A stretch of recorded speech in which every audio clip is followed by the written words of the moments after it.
Welcome to the Recruitment Leadership Podcast, hosted by Alison Humphries. The Recruitment Leadership Podcast is here to help those in the recruitment industry gain awareness and understanding on the hot topics faced by those in the business of hiring people.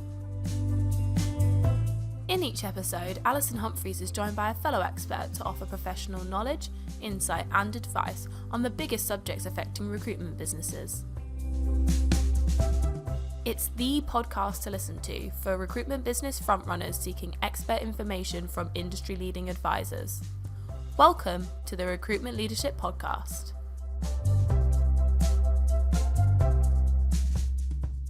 Hello and welcome to another episode of the Recruitment Leadership Podcast.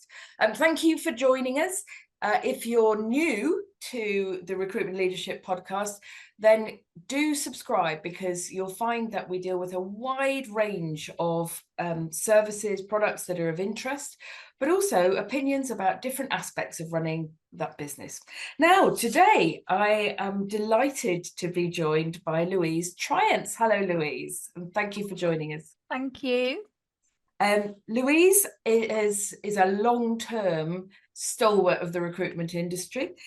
She's been involved in it since 91, and people may know her as the MD of UK Recruiter, but most of you will know her as the person who organises the speakers and so much more at Rec Agency Expo twice a year. So welcome, Louise. It's great to have you. We've decided that today, what Louise and I want to speak to our audience about is about long-term changes in recruitment. So I started in 85, Louise started in 91. We feel qualified to comment on this. And for some scene setting, I think we've probably never had better data, particularly short-term data, about the recruitment industry than we have now. There are masses of really good reports that come out from major CRM companies, the industry associations, multiple other sources, and some very good ones from some suppliers. And so we're not going to talk about short-term shifts and we got a few more jobs registered last month. What we'd like to address today are what I'm going to refer to as the boiling frog changes. Now, for anyone who's not familiar with Charles Handy wrote about the boiling frog syndrome, where sometimes the overall temperature of a market changes so much that we don't realise and gradually slip into a situation where we are, worst case, being boiled alive. But it's the long-term shifts that we probably all need to draw attention to. So with that as by way of an intro, let's start with this one, which I've frequently spoken about. Number one, year on year, there is an increase in the number of recruitment agencies in the market. We know now that the UK is the most densely supplied recruitment market in the world. And yet, productivity has stagnated for at least 25 years. So with full kudos to those people who've achieved the Recruiter Hot 100, it's bobbling around £100,000 per year per employee in the industry. So what is going on there? Louise, give us your reaction to that piece of information, first of all, and we'll just explore it. Well, actually, I didn't know that stat, so that's great. I mean, I could be wrong here, but if there are more people doing the same, I mean, obviously there's more people in the world, so there's going to be more recruitment to happen. If there's more people doing the same thing, then are we seeing that recruitment agencies are getting even smaller on average? I think that figure remains roughly the same. As we know, we're dominated by micro businesses and small businesses. It's the number of people involved. And of course, bear in mind, they're not all fee earning recruiters. I think most of us would recognise that we now spend more on marketing and compliance, not always as with employed people. So therefore, I find the productivity per employee is a more useful bellwether than per recruiter. So what's behind this and what can we do about it? So I've got a couple of thoughts on this. I mean, number one is that it's been a great place, the recruitment industry, for people to start off a business. And 10 out of 10 to those who do for their sheer optimism and their belief that they can do it better. But I'm going to say it, too many people are starting recruitment businesses without any clear point of difference. They haven't really thought through, well, what is the process that we're going to deliver better and how? What is the service or outreach or access to candidates that are exclusive that we're going to offer to our clients? And how are we going to get there? And therefore it becomes unsustainable. And interestingly, because I walk into the sales floors of lots and lots of recruitment businesses, I can pretty much guarantee that people are saying to potential clients, well, we're different from everybody else. There isn't much more to substantiate it than because everyone else is a bit. And when they're asked for, oh, okay, I've got a recruiter that I have a good relationship with, why would I use you? There's an awful lot of them falling back on well, we're different because we like to build long-term relationships. And boy, that is a quote. We like to build long-term relationships and we have a deep understanding of our sector. Would you agree?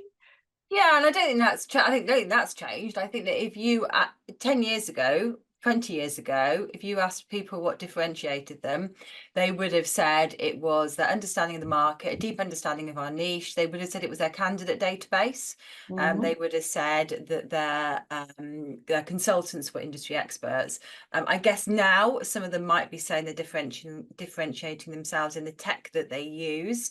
And I think that could potentially be a USP, is the way in which we're using tech. And one of the reasons I wonder whether we're seeing more is because in the last 20 years, it's become even more popular to be an entrepreneur, to work for yourself. But if the figure is still rising of the number of individual recruiters in the market, then they can't all be failing. So lots of them must just be doing a perfectly okay job, maybe not billing as much because, like you say, there's more people doing different jobs. I mean, it might have been the same for you, but when I was first in recruitment, the staff we had, you don't have now, would be office admin.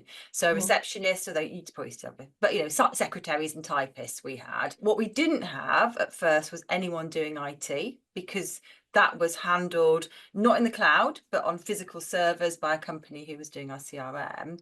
And we didn't have anybody who was doing marketing. So you were either a billing consultant or you were an admin staff. And I don't know when I really saw a lot of recruitment businesses getting individual marketeers into their organisation, but probably 20 years ago. Yes, certainly there's probably an increase in that headcount, but as you just pointed out, cancelled off by a decrease in headcount of small site managers. As very few recruitment businesses now use that legacy model. It does tend to be the big names that were big, before the internet, and we don't need as many, secretarial staff. My issue, however, is that even if you just look simply at the salaries that we're placing candidates on, and how those have increased with inflation over the last 25 years, we should have seen a really significant increase in productivity per head. Yeah. So, however, we haven't. So in fact, people are less productive by quite a margin. Yeah, and with AI, the whole premise was that this would make you more effective, more productive, able to earn more money. I mean, is it also that people just don't want to work 8 a.m. till 8 p.m. like I used to have to do? Yeah, well, there's a question, because if you are an entrepreneur and you're going to start a business, you're probably going to end up doing that anyway. But yes, it's a good point, Louise, that when I started, and here's a scary stat that I previously mentioned on podcasts. When I started, which was with Hayes, I had a base salary of £3,500. Now, even put through an inflation calculator, that's still only £10,500. And it was perfectly legal. We did not have a minimum wage law at the time. Let's put it this way. I was highly motivated to be productive. And I really was. This was not exploitative because, in very rapidly, I was able to be earning more, in fact, 4 times more than my peers from university who'd gone to train as accountants or lawyers in big firms as well. So it was possible to be making quite a lot of money. interestingly, as we've now had, succession of minimum wage act pay rises, we've got perhaps a number of people with less motivation to make their income through bonuses. And yet, I don't want to write off the whole industry, because many of the businesses that I work with are actually growing in the current market, growing their net profit. They're improving way ahead of and outside of market and economic conditions. So thinking about it, what are the things that they universally do? Over to you, Louise. What do you think? I mean, well, you're much closer to what they're doing, but when you speak at people at the Agency Expo who are presenting, I mean, one of the things which I think we shouldn't still be able to teach recruiters, but we are, is how to do business development properly. Mm-hmm. And you can't continue to earn substantial amounts of money without that pipeline coming through. So I don't know whether recruiters are getting worse at bringing in the business. So that would be my number one pick, frankly, is that business development is either not done at all or very, very occasionally, or it's just not done very well. And a link to that is that, at the same time, recruiters have got multiple channels of information coming at them, via their LinkedIn accounts and their WhatsApp accounts and their website traffic and all the rest of it, but mainly about candidates to sort and fill and work on. And so there's always been a temptation for those who are a bit BD shy to spend all their time going, oh, but I haven't quite finished exploring this avenue for filling this job yet, rather than, okay, where are the prospects? Who should I be dealing with? And I'd also add that we're still not good enough as an industry about structured account development. So if you look at the work that some brands do to keep you now as a client, let's take a really obvious example, Tesco, who have been, had the market advantage of being the first to invest in really good data through their club card scheme. Everything that they send me is highly personalised, is certainly frequent, goodness knows. They're constantly telling me about, innovations, new products, whatever, giving me loyalty bonuses and so forth. And while I'm not purporting that we should start discounting to the point of extinction in any way, I do think that we need to have much more structured approach to account development. Mm-hmm. So land and expand doesn't just happen by sheer goodwill or the fact that you even made a decent placement, does it? No. Okay. Well, actually, that segues quite neatly into another change I wanted to explore with you, Louise, and that's about more innovative solutions than just charging a percentage of salary. The payment on results model that has been the absolute norm of our industry for as long as I can remember. Interestingly, I was looking at some data from the REC recently, and they were showing that because the economy, there's no specific reason to think that the economy is suddenly going to go into overdrive as it's, has done previously after downturns. And the REC were highlighting that actually, though the businesses that were doing best to protect their margin were those offering different types of solutions. So off the top of my head, those are statement of works or package of works, which is a slightly different thing. Some businesses I know are offering consultancy around employer value proposition to their clients. And of course, there are businesses doing train and deploy models as well. So those tend to apply in the public sector. So what have you observed in terms of these more innovative solutions? Why isn't everybody doing it? Well, I think there's various reasons why they're not. And one of them is that in a larger business, you need the people at the top to be pushing for that change.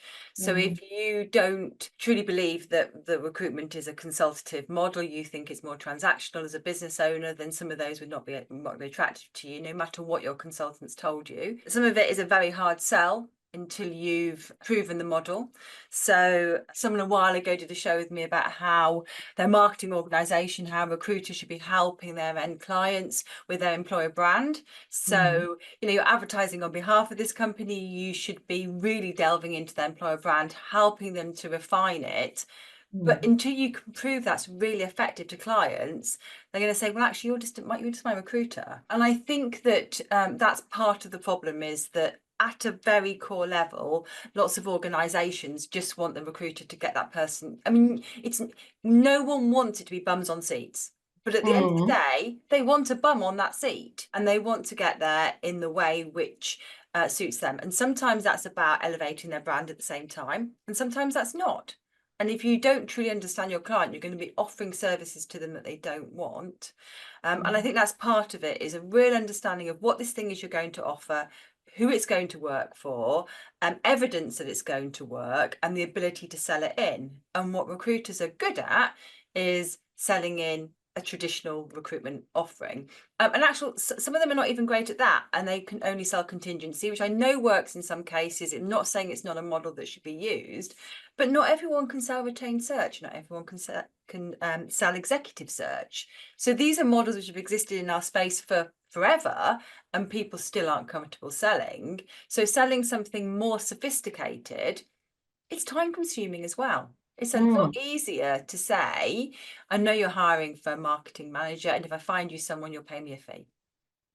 Yes, okay, that's a very good point. And I can back that up from my own experience, having set up statement of works businesses 4 times, that it is a long sales cycle, because you've got multiple people involved in it, and there's a lot of discovery that has to be done to come up with an accurate proposal and pricing that will work for you. But there, of course, the prize is there is that you've got this recurring revenue then for in the very long term, which is a much more comfortable place to live, isn't it, than hoping for a deal this month, as it were. It is. And I think that maybe some recruiters do not believe they could have a long-term relationship with a client where they should have. So another thing which I thought was going to be a real core part of recruitment offerings was talent pools. So helping your clients to build talent pools, which is an amazing way of staying entirely embedded in an organisation,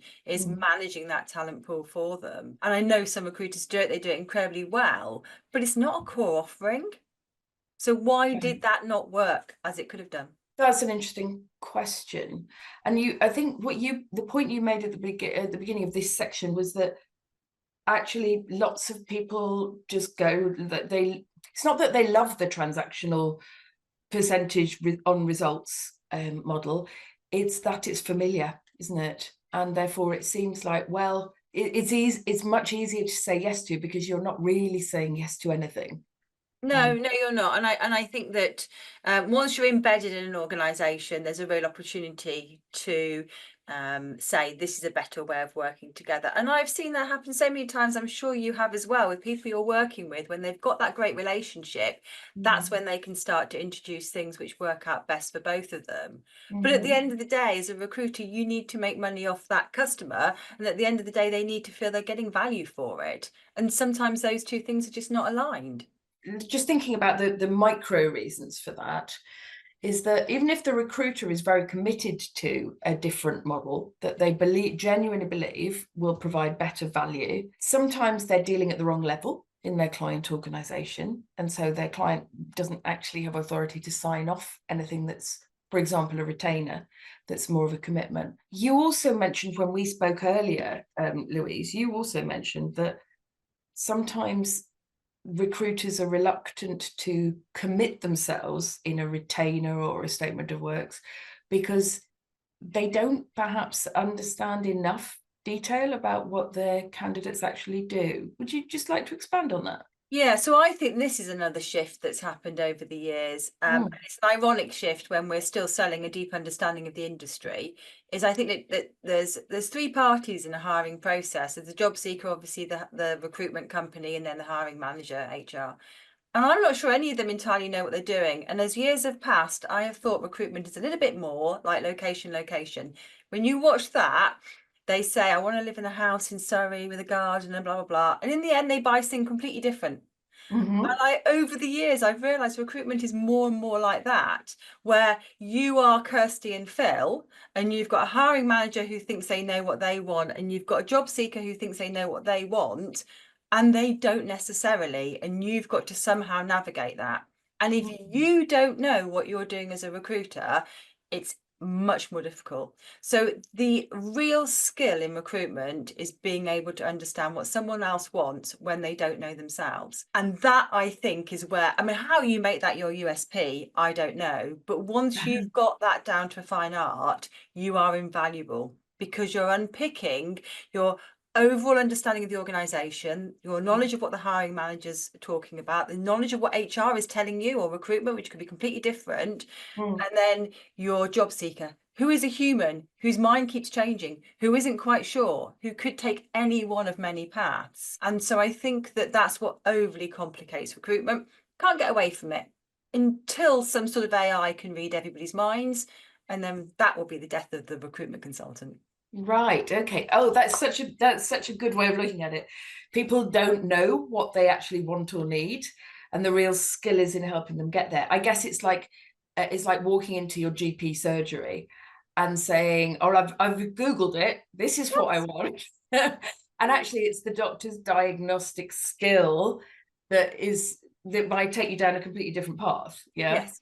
Okay. That's really interesting. So helping people understand what they actually want, that skill of really good job qualification and candidate interviewing. I'm going to put it out there because I think this is another boiling frog change. I think those skills are not as widespread as they were.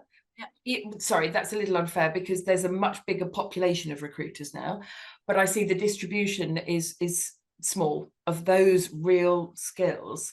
And okay, I'm going to just stand this one up as a straw man. I do think an important factor in the loss of a population of people who can really do that well is, in fact, that they don't go and visit client sites or meet candidates face to face. Yeah, that's exactly what I'd have said. If you'd asked me why that's happening, it's exactly that, is that face-to-face interviews are not happening to the same extent. One of my first jobs was hiring salespeople, pension salespeople for the PRU. And I had to interview them. I interviewed 14 people back to back at a service station on the M25 for 6 weeks. Wow. I absolutely understood what made a good pension advisor for the PRU and what didn't. I also went onto the PRU site, met with people, understood the culture as it was, and that's exactly what you're talking about. We're not going into the client's offices. We're not seeing, they might not even have an office. We're not seeing how they all work together. We're not seeing what the product they produce is. Yeah. Then we're not to the people. Some recruiters do. Sorry, that's completely untrue. Like you said, some still do. Yeah. Interestingly, I have one client, and I really pushed them hard to reinstate, post-COVID, to reinstate a KPI of site meetings.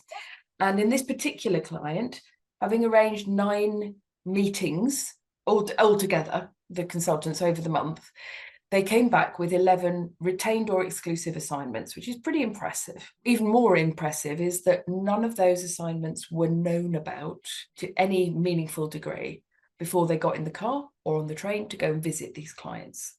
So it's not only what we learn, but that also with the showing that level of commitment and interest, clients and candidates are deciding, okay, I've met you now, I've seen the whites of your eyes, and yeah, I do think I trust you to tell you about this vacancy. It's got to mean that, I think. And the interesting thing was that one of these site visits was one of the guys filmed himself as a kind of vlog on his day out at clients.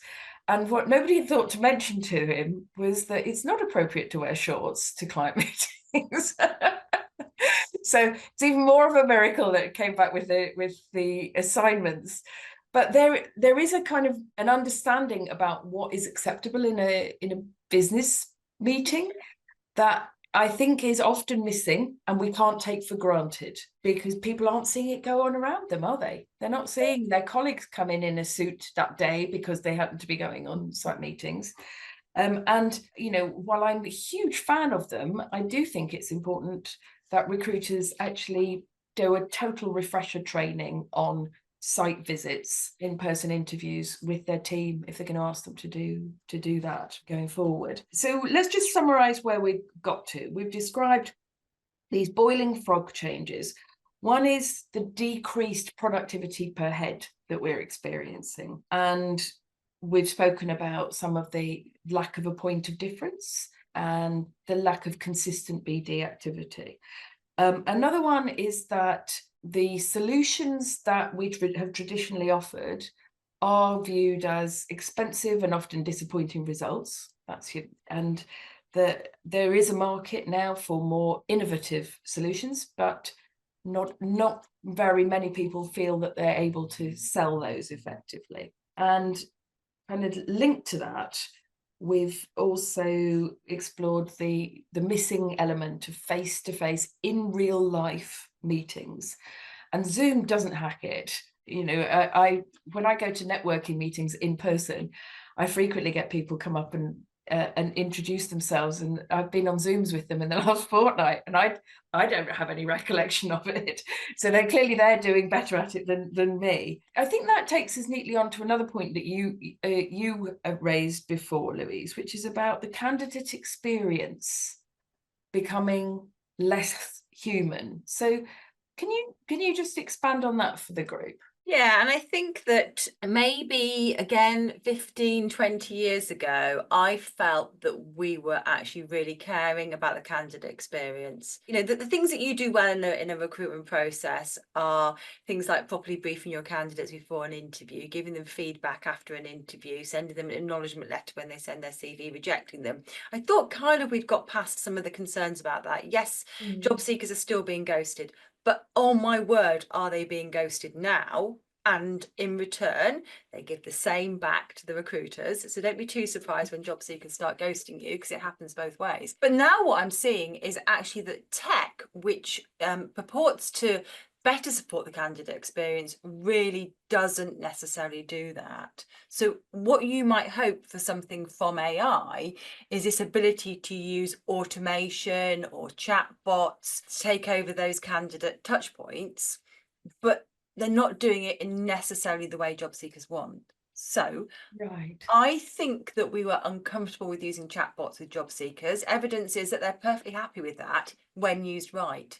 And I think that's where we're at now, is that we are not necessarily using it right. So the automation has no excuse to say, I mean, you see people share it on LinkedIn all the time. Thank you, XXX name, instead of their actual name. You applied for this role and it's a completely different role, or the chatbot's telling you the wrong information. So I think that where we're at, which concerns me, is that we have this opportunity to use technology in a way which better supports candidate experience, to show that we do care about people, to personalise correctly, and we're not using that. And it's very frustrating to me. I wonder if that highlights something that relatively recently has occurred to me, and that is that I don't really see many recruiters genuinely making return on investment from the AI they've implemented so far. And it only takes a little bit of digging to find out that really it's because the data that they've spent years and years and years sitting on isn't good enough to make the AI work. Yeah. Could that be a reason for the kind of things you mentioning there? I think it is. I think there's a few things, and one of them is absolute garbage in, garbage out. That's inevitable. That isn't even AI. We knew that when you change from one CRM to another. One of the things you have to do is make sure you're not putting the same rubbish into the new one. So I think that's absolutely part of it. And I think there is just you can't just shove it in and hope it works. You have to refine it. It's like having an intern. Think about your AI as an intern. If you just put your intern in the corner and keep throwing things at it, and it doesn't do a good job, nothing's going to change. Whereas if you fine tune those experiences, if you share the right information with it, it's going to improve. And I think that the other part of this is don't make things unhuman which need to be human. We know candidates still value empathy, transparency, and feedback. And where AI can't do that, and it can't with empathy, where it can't do that, make sure you do it yourself. Can you give us an example? Well, so, I mean, I don't think you should use AI to give candidate feedback. I think maybe, or a chatbot, whatever it might be. I mean, you can. So what I would do is I would use my ChatGPT to record my conversation with, not my ChatGPT, my note taker to record my conversation with my client. My client's giving me the feedback on my candidate. They're saying whatever it might be. I would then say to my tech, take this feedback, match it up against the job spec, see where we can put together a paragraph which gives the job seeker some feedback. And then I'd send them a note. Are they WhatsApping me? Are they emailing me? How are they contacting me? Saying, I've got some feedback for you. Shall I phone you with it? Or do you want me to text it to you? Right. And then I would send it over. So I'd still use a bit of tech to get the language right, but I would communicate with the job seeker as they wanted to be communicated with. I mean, what is wrong with saying to somebody at the start of the process, how do you want us best to communicate going forward? Is email going to work? Because, so my son's doing an apprenticeship for Amazon. He's 21 years old. He had to learn how to use his email because that's how they communicated. Otherwise, he'd have never got that apprenticeship because he never checked his emails. Right. Okay.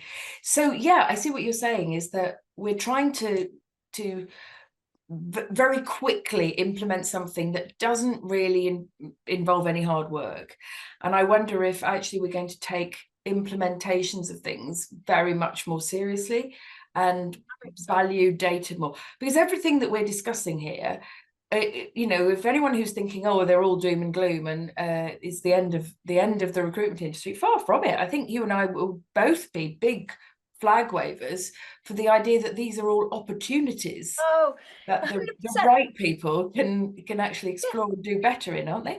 Yeah, and I don't actually think that anything that we've discussed here takes a ton of effort. It takes confidence, and to have that confidence, you need to know ideally, you need to know you're doing it right. Yeah, okay.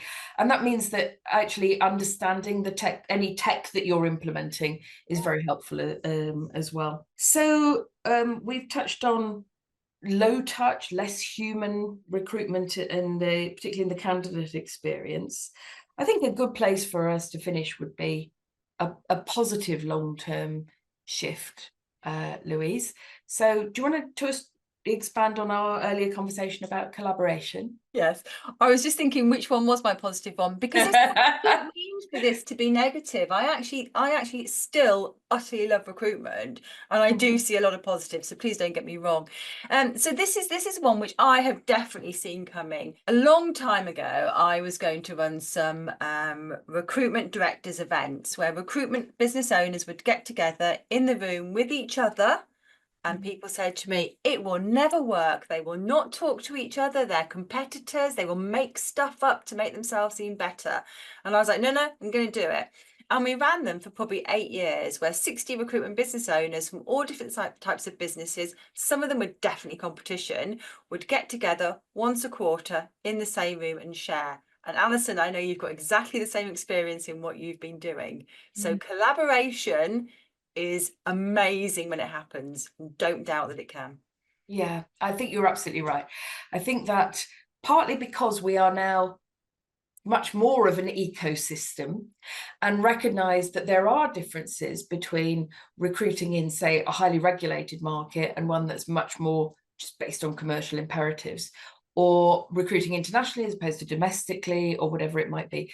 We don't do the same job exactly, and therefore I think we're all more comfortable in recognizing that no one organization holds the holy grail of recruitment or some secret that if only everybody else had it would crack things. And certainly in my first couple of jobs in recruitment, that was what we were taught. I worked for 4 listed companies, and most certainly in the first 2 it was oh God, everyone wants our secrets. I'm not sure that we actually had any other than size and already being an established brand. And like any other industry, as it grows up, I'm delighted to agree with you on this, Louise, that people at an individual level are absolutely willing to support and collaborate. And at an industry level, we see people happy to contribute their data for comparative studies that I know people find immensely helpful. So look, this collaboration is partly through these collaborations that you and I are able to make these observations. And so unless you've got anything else to add, Louise, no, I'm going to finish here and just say, look, if you've heard anything and you thought, yeah, I recognise that as a long-term trend and I don't know what to do about it, then do please get in touch with either of us. Where should people reach out to you, Louise? Well, I'm very lucky to have a very unique surname. So if you find me on LinkedIn, Louise Triance, I am the only one. That's the best place to contact me. So if there is anybody who doesn't know, that's Louise, Triance. I think everybody knows. And if you're interested in how I at Recruitment Leadership can help you with some of those challenges and have done very successfully, please get in contact with me, Alison at recruitmentleadership.co.uk. Thank you so much for listening, and we hope to see you on our next episode. Thank you for having me. You've been listening to the Recruitment Leadership Podcast. If you enjoyed our podcast, please subscribe, review and share so that others can find the podcast too. We really appreciate your support. If you have any questions about the topics covered or wish to find out more about recruitment leadership, please email Alison at recruitmentleadership.co.uk, referencing the podcast. We're also on LinkedIn, where you can follow Recruitment Leadership and connect with Alison Humphries. Thank you for listening, and we hope you join us next time for another episode of the Recruitment Leadership Podcast.